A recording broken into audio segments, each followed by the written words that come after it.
एक बार 7 शिकार। कहीं दूर एक दर्जी रहा करता था। वह दर्जी कपड़े को सिलकर पैसा कमाया करता था।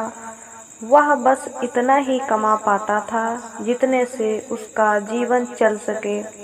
वह दर्जी खुद को बहुत बहादुर मानता था। एक दिन वह दर्जी अपने घर दही लेकर आया। उसने अपने दही को रख दिया और काम करने लगा। उसने सोचा कि काम खत्म करने के बाद वह मज़े से दही खाएगा। कुछ देर के बाद दर्जी का काम खत्म हो गया। वह अपने दही को खाने की ओर बढ़ा, पर दही में अब तक बहुत सी मक्खी बैठी हुई थी। दर्जी को उन मक्खी पर गुस्सा आ गया। उसने एक कपड़े से मक्खियों को मारा। कपड़े से मारने के कारण 7 मक्खी तुरंत ही जमीन पर गिरकर मर गईं। इससे दर्जी बहुत ही खुश हुआ। उसे खुशी हो रही थी कि उसने कैसे एक बार में 7 को मार दिया। अब तक उसके मन में बैठ गया कि वह एक बहादुर है। उसने अपने कपड़े पर लिखा, एक बार 7 शिकार।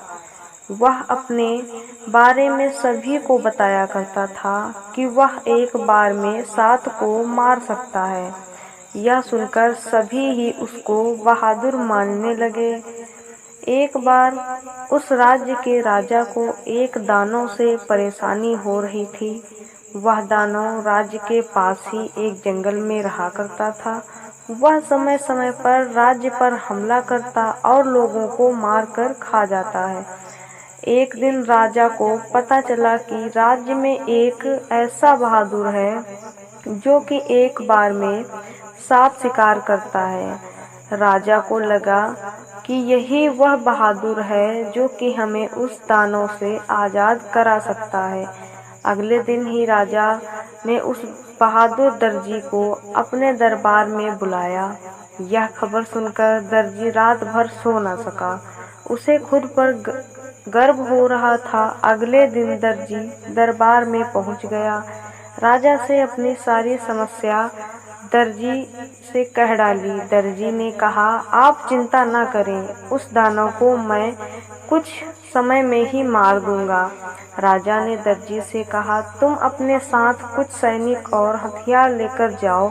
दर्जी ने तुरंत ही मना कर दिया। उसने कहा, मैं अकेले ही ठीक हूँ, उसे हरा दूंगा। दर्जी अगले दिन ही अपने साथ पनीर का टुकड़ा और चिड़िया लेकर चल दिया।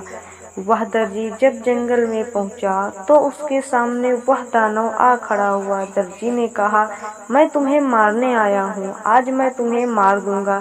दानव ने कहा, तुम मुझे कैसे मार सकते हो? अगर तुम्हें विश्वास नहीं है तो मुकाबला करके देख लो। दानव ने एक बड़ा सा पत्थर उठाकर दूर फेंक दिया। दर्जी ने कहा, बस तुम इतना ही दूर फेंक पाए? यह कहते हुए दर्जी ने धीरे से अपने जेब में से एक चिड़िया को निकाल लिया और ऊपर उछाल दिया। चिड़िया आकाश में उड़ गई, फिर वह कभी नीचे नहीं आई। दानव इससे दर्जी से थोड़ा डरने लगा। फिर दानव ने एक पत्थर को इतना दबाया कि उसमें से पानी निकल गया। दर्जी ने अपने जेब में से पनीर को निकाला और एक ही हाथ से दबाया तो बहुत सारा पानी निकल आया। अब दानव ने दर्जी के सामने अपने घुटने टेक दिए।